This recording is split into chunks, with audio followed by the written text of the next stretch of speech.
এবার আল্লাহ তাআলা আসবেন মুমিনদের কাছে, তাদের জন্য কি সুসংবাদ আছে? অনেক সুসংবাদ আছে মুমিনদের জন্য। আজকের আয়াতে, আজকের কোরআনে তাফসিরে ইনশাআল্লাহ পাবেন আপনার জন্য, আপনার পরিবারের জন্য অনেক ব্যাপক সুসংবাদ। আলহামদুলিল্লাহ। আল্লাযীনা ইয়াহমিলুনাল আরশা ওয়া মান হাওলাহু ইউসাব্বিহুনা বিহামদি রাব্বিহিম ওয়া ইউমিনুনা বিহি, ওই সমস্ত ফেরেশতাগণ যারা আল্লাহর আরশকে বহন করে। কয়জন ফেরেশতা আল্লাহর আরশ বহন করে? কোন রায়াতে 5 জনের কথা আসলে তার কিছু ব্যাখ্যা আছে, কিন্তু সর্বশেষে সূরা আল হাক্কাতে যেটা এসেছে, ওয়া ইয়াহমিলু আরশা রাব্বিকা ফাওকাহুম ইয়াওমাইদিন সামানিয়া, তো দুইটা এসছে। এখন হয়তো 5 জন ক্যারি করে, কিন্তু কিয়ামতের দিন 8 জনে ক্যারি করবেন। যেই আরশ সারা সৃষ্টির থেকে সমস্ত এক জায়গায় আনলে তার চেয়ে অনেক গুণ বড় হচ্ছে আল্লাহর আরশ। এত বড় আরশ 5 জন বা 8 জন ফেরেশতা বহন করবে, তাদের সাইজ কি হতে পারে আপনি চিন্তা করেন। সুবহানাকা ইয়া রব। তো কিয়ামতের দিন বা এই মুহূর্তে ফেরেশতারা যারা বহন করে আছেন আল্লাহর আরশকে, তাদের কাজ কি? আরশ বহন করেন। ইউসাব্বিহুন ওয়া মান হাওলাহু, শুধু এই কয়েকজন সিলেক্টেড 5 অথবা 8, এই কয়জন তো এখন আছে 5 জন, কিয়ামতের দিনে 8 জন হবে। কিন্তু ওনারাদের পাশে আবার অনেক ফেরেশতা রয়েছেন, তাদের বিভিন্ন কাজ আছে, ফাংশন আছে, ডিউটি আছে। আবার আল্লাহর তারা তাসবিহ করার জন্য সেখানে তারা থাকে। তাদের কিছু মেইন কাজ, অন্যতম কাজ হচ্ছে ইউসাব্বিহুনা বিহামদি রাব্বিহিম, তাদের রবের অনেক প্রশংসা করে, দিন রাত তাসবিহ থাকে। ওয়া ইউমিনুনা বিহি, তাদের ঈমান কি পরিমাণ মজবুত আল্লাহ তাআলার প্রতি, এইগুলা তারা সেই ঈমান নেই আল্লাহর এই তাসবিহগুলো করে। আর আরেকটি কাজ তারা করে, ওয়া ইস্তাগফিরুনা লিল্লাযীনা আমানু, আর যারা ঈমানদার আছে তাদের জন্য খালি দোয়া করে, আল্লাহ ঈমানদারদেরকে মাফ করে দেন, আল্লাহ ঈমানদারদের গুনাহগুলো মাফ করে দেন। সারা দিন রাত তারা দোয়া করছে, আল্লাহর প্রশংসা করে, আমাদের জন্য দোয়া করে। সুবহানাল্লাহ। কি দোয়া করেন তারা? তার কাহিনী শুনেন। রব্বানা ওয়াসি'তা কুল্লা শাইইন রাহমাতাও ওয়া ইলমা, হে আল্লাহ, হে আমাদের প্রভু, আপনি তো সব কিছু আপনার এলেমের নলেজে আছে। কোনো কিছু আল্লাহর এলেমের জ্ঞানের নলেজের বাইরে আছে? সব কিছুর খবর আল্লাহর কাছে আছে। আর রাহমা, আর রহমত আপনার অবারিত, সব কিছুর, যত মানুষের, যত প্রাকৃতিক, যত জীবজন্তু, যা কিছু যত মাখলুক আছে, সবার প্রতি আপনার যে কত অবারিত রহমত রয়েছে, এবং সবারকে কোন হারাতে কোথায় আছে এগুলোর জ্ঞান যেভাবে আপনার কাছে রয়েছে, কোনো কিছু আপনার জ্ঞানের বাইরে নয়। আল্লাহর এই সিফাতগুলোকে উল্লেখ করে করে প্রশংসা করে তারা এবার দোয়ার দিকে আসবেন। এত প্রশংসা করে কি দোয়া করছেন ফেরেশতারা? রব্বানা ফাগফির লিল্লাযীনা তাবু ওয়াত্তাবাউ সাবিলাক, ও আল্লাহ, আপনি আপনার এত ক্ষমতার দোহাই দিয়ে, আপনার এত কুদরতের দোহাই দিয়ে, আপনার এত রহমতের দোহাই দিয়ে আমরা আপনার কাছে যে প্রার্থনা করছি, আল্লাহ, যারা আপনার কাছে গুনাহ করার পরে তওবা করে, আল্লাহ আপনি তাদেরকে মাফ করে দেন। ওয়াত্তাবাউ সাবিলাক, ওদেরকে নয় যারা তওবা করে কিন্তু আপনার রাস্তায় আসে না, খালি মুখে মুখে তওবা বলো, ওদেরকে না। তওবা করে ওয়াত্তাবাউ সাবিলাকা, এবং তওবা করে আপনার রাস্তাকে তারা খুব ভালো করে ধরে, তাওবাতান নাসুহা, যে তওবা করার কারণে গুনাহকে তারা এখন ঘৃণা করে। আগে অনেক গুনাহ করে ফেলেছিল, এখন এমন চেঞ্জ হয়ে গেছে আল্লাহ, এখন আপনার রাস্তায় তারা ঠিক মতো এসে গিয়েছে, আল্লাহ আপনি মেহেরবানি করে তাদেরকে মাফ করে দেন, মাফ করে দেন। ওয়াকিহিম আযাবাল জাহিম, আর আল্লাহ আপনি তাদেরকে জাহান্নামের দাউ দাউ করা আগুন থেকে আপনি হেফাজত করে দেন, নিরাপত্তা দান করেন। আল্লাহ আপনার আমার জন্য তারা দোয়া করছে। তারপরে আযাব থেকে রেহাই দিয়ে এক জায়গায় ফেলে রাখেন না, আসল জায়গায় পৌঁছে দেন। রব্বানা ওয়া আদখিলহুম জান্নাতি আদনিন আল্লাতী ওয়া'আদতাহুম আল্লাহ তাদেরকে প্রবেশ করিয়ে দেন ওই জান্নাতের, যে জান্নাতে যে শান্তির ঠিকানা, শান্তির চিরশান্তির ঠিকানা জান্নাত, সেই জান্নাতে তাদেরকে পৌঁছিয়ে দেন যার ওয়াদা আপনি করেছেন। তারা আল্লাহর ইবাদত করবে, গুনাহ থেকে তওবা করে ইস্তেগফার করে পাক সাফ হয়ে আল্লাহর রাস্তায় আসবে, তাদেরকে যে আপনি ওয়াদা করেছেন জান্নাতের, আল্লাহ মেহেরবানি করে সেটা তাদের জন্য বরাদ্দ করে দেন।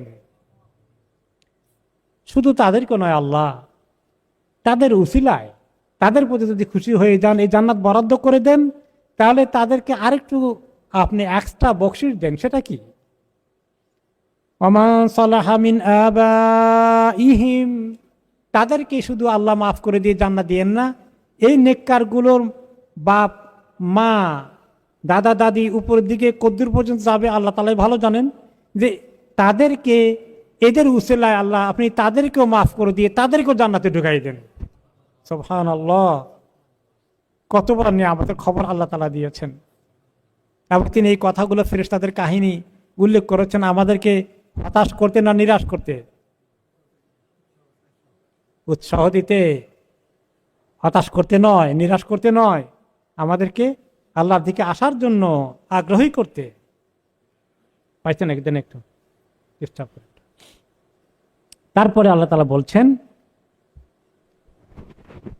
যে মা বাবাকে দেওয়ার পরে বলবে যে ওয়া আজওয়াজিহিম, তাদের বিবিদের জন্য দরখাস্ত দেবে, বিবিরা স্বামীর জন্য দরখাস্ত দেবে। বিবি চলে গেছেন জান্নাতে, স্বামী পিছনে পড়ে রয়েছে, আটকে গেছেন। স্বামী চলে গেছেন জান্নাতে, বিবি আটকে গেছেন, যে আল্লাহ আমাদের স্বামী স্ত্রী যে তাকে মিস করলাম, আল্লাহ দেন আমাদের সঙ্গে যোগ করে জয়েন করে দেন। অদুরিয়াতিহিম, তাদের নিজেদের সন্তান সন্ততিগুলো আল্লাহ তাদের স্বামীকে, তাদের স্ত্রীকে, তাদের সন্তান সন্ততিকে তাদেরকে জয়েন করিয়ে দেন। যুররিয়াতের মধ্যে শুধু সন্তান সন্ততি, নাতিপুতিও আসতে পারে। এত নাতিপুতিকে মায়া করেন, জান্নাতে একটু দেখতে মনে যাবে না? মাশাআল্লাহ। তো এইগুলো পাওয়ার জন্য যেন দয়া বেশি করে ফেরেশতারা তাদের জন্য দোয়া করছেন। এই ফেরেশতাদের দোয়া এই যে কত আমাদের দিন রাতে হতে পারে, এই দোয়া পেলে আল্লাহ তাআলা যে কত আমাদেরকে কি নিয়ামত দেবেন। তো এই দোয়া করে ফেরেশতারা বলেন ইন্নাকা আনতাল আজিজুল হাকিম, আল্লাহ আপনি তো এমন শক্তির অধিকারী, আপনি দিতে চাইলে তো কেউ মানা করতে পারবে না, আপনার সেই দেওয়ার ক্ষমতা আছে। আবার আজিজের মধ্যে আপনার সেই স্নেহ মায়া মমতা যেটা হওয়া দরকার মাখলুকের প্রতি, আপনার প্রিয় বান্দাদের প্রতি, সেটাও আপনার আছে। আল হাকিম, আর আপনি তো মহাজ্ঞানী, আপনি জানেন কে এই উসিলা যাওয়ার উপযুক্ত, যে মোটেই যেতে পারবে না। এমন ক্রিমিনাল যদি বাপ মা থাকে, এমন ক্রিমিনাল যদি সন্তান থাকে, তাহলে তো সেটা তো আমরা অন্যায়ভাবে আপনার কাছে আবদার করব না। আপনি হাকিম, আপনি জানেন, আপনার সবচেয়ে বেশি জ্ঞান, তার ভিত্তিতে আপনি সিলেক্ট করবেন। সে এর চেয়ে বেশি তো আমাদের আল্লাহ বলার অধিকার নেই। আপনার তার নামের সেই সেফাতগুলো উল্লেখ করে বলবেন ওয়াকিহিমুস সাইয়্যাত, আর আল্লাহ তাদেরকে এই কোন করুণ পরিণতি, কঠিন অবস্থা হাসরের ময়দানে, জাহান্নামে পুলসেরাতে ফেল করা, পড়ে যাওয়া, হিসাব নিকাশে আটকে যাওয়া, এই সব কিছু থেকে, খারাপ জিনিসগুলো থেকে আল্লাহ আপনি তাদেরকে প্রোটেক্ট করে ফেলেন, হেফাজত করেন। আল্লাহ দোয়া করছেন ফেরেশতারা, ফেরেশতার দোয়া অব্যাহত থাকছে। ওমান তাকিস সাইয়্যাতি ইয়াউমাইযিন ফাকাদ রাহিমতা, ওই দিন আল্লাহ আপনি যাকে এই কঠিন অবস্থা, খারাপ অবস্থা থেকে উদ্ধার করবেন, নিরাপদ করে দেবেন, তাকে তো আপনি কত দয়া দিয়ে যে ভর্তি করে দিলেন। আল্লাহ তাকে যে কি দান আপনি দিলেন, এটা কত বড় নিয়ামত হয়ে যাবে তার জন্যে। ওয়াযালিকা হুয়াল ফাউজুল আযীম, এটি হচ্ছে সবচেয়ে বড় সফলতা, কামিয়াবি, সফলতার মাপকাঠি এখানে। তো এই আয়াতের তাফসিরে ইমাম ইবনে কাসির রাহমাতুল্লাহ আলাইহি বলেন, অন্য আয়াতের রেফারেন্স দিয়ে তিনি বলেছেন যে ওয়াল্লাযীনা আমানু ওয়াত্তাবাতুহুম যুররিয়াতুহুম বিঈমানিন আলহাকনা বিহিম যুররিয়াতাহুম ওমা আলাতনাহুম মিন আমালিহিম মিন শাই, যারা ঈমানদার ছিল দুনিয়াতে এবং তাদের সন্তানরাও এই পিতা মাতাকে ফলো করে করে দিনদার ঈমানদার হয়েছিল, আমরা কিয়ামতের দিন তাদের সন্তান সন্ততিকে আমরা পিতা মাতার সঙ্গে একসঙ্গে থাকার ব্যবস্থা করে দেব।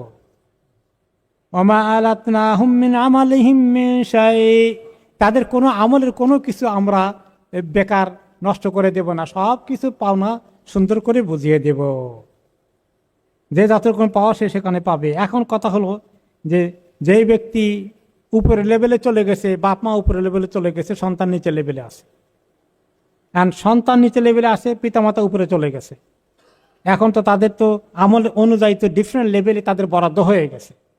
এখন তারা একে অপরকে মিস করছে। কোনো কোনো তাফসির এসেছে, বান্দা যখন জান্নাতে যাবে তখন বলবে, ইয়া রব আইনা আবি ওয়া উম্মি ওয়া জাদ্দি, যে হে আল্লাহ, আমার বাবা মা জান্নাতে আছে যে, কিন্তু আমি তো আমার পাশে পাচ্ছি না। কোথায় আমার মা, কোথায় আমার বাবা, কোথায় আমার দাদা দাদি নানা নানি, আইনা ওয়ালাদি ও ওয়ালাদা ওয়ালাদি, কোথায় আমার ছেলে মেয়ে, কোথায় আমার নাতিপুতি। আল্লাহ এইগুলাকে, ও আইনা জাউজাতি ও আইনা জাউজি, আমার স্বামী কোথায়, আমার স্ত্রী কোথায়। আল্লাহ আমাদেরকে দুই জায়গা দিচ্ছেন কেন? একজনের আমার তো একটু নিচে, আরেকজনটা উপরে, এখন দুই লেভেলে বরাদ্দ হয়ে গেছে। আল্লাহ আমাদেরকে একসঙ্গে করে দেন। তখন আল্লাহ তাআলা একসঙ্গে করে দেন। কিভাবে করবেন? উপরের জনকে নিচে নামাই দিবেন, ডিমোশন করবেন, আর নিচের জনকে উপরে দিবেন। হ্যাঁ, নিচের জনকে উপরে প্রমোশন দিবেন। এইটা হলো আল্লাহর স্পেশাল দান। যে কেন এই কথার সাপোর্ট অন্য আয়াতেও আছে, ওয়ালাকুম ফিহা মা তাশতাহি আনফুসুকুম ওয়ালাকুম ফিহা মা তাদদাউন। এই জান্নাতে তুমি যেটা তোমার মনে চায়, ওই চাওয়া মাত্র আমি সেটা পূরণ করব, আর যেটা আবদার করবে সেটা তোমাকে দেওয়া হবে। তা আল্লাহ তো এটা বলেই রাখছেন অ্যাডভান্স, কাজে সেটার দোহাই ওনার দিবেন। আল্লাহ বলছিলেন না আপনি আমাদেরকে, আমরা তো সেটার অপেক্ষায় আছি। তো আল্লাহ তাআলা এত কারিম, এত সুবহানাল্লাহ সম্মানিত করবেন যাদেরকে আল্লাহ তাআলা এই জান্নাত দিবেন, তাদের উসিলায় তাদের পিতামাতা, তাদের ছেলে মেয়ে নাতিপুতি দাদা দাদি নানা নানি পর্যন্ত জান্নাতে প্রমোশন পেয়ে যেতে পারে।